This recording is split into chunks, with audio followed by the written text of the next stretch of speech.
کہ شریعت اسلامیہ میں اصل چیز اباحت ہے، کسی چیز کا حلال ہونا، جب تک اس کے حرام ہونے کی دلیل واضح نہ ہو جائے۔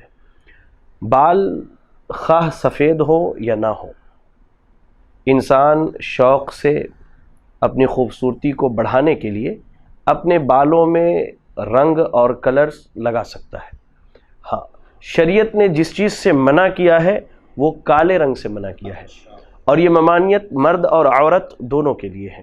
اس کے کئی نقصانات ہیں، ان میں ایک نقصان جو آپ نے بتایا شیخ سوال میں، کہ شادی بیاہ سے پہلے جو ہے سر کے بال سفید ہو جاتے ہیں۔ بسا اوقات عمر بہت زیادہ ہو جاتی ہے انسان کی، اور وہ اپنے عمر کو چھپانے کے لیے کالے رنگ سے رنگ لیتا ہے۔ محدثین نے اس کی وضاحت کی ہے کہ کالے رنگ سے جو رنگنے کی ممانعت ہے اس کی کئی وجوہات ہیں، لہذا کالے رنگ سے بچتے ہوئے دوسرے رنگوں سے رنگ سکتے ہیں۔ اور مزید ویڈیوز کو دیکھنے کے لیے آپ ہمارے YouTube چینل کو سبسکرائب کریں۔ فجزاکم اللہ خیرا۔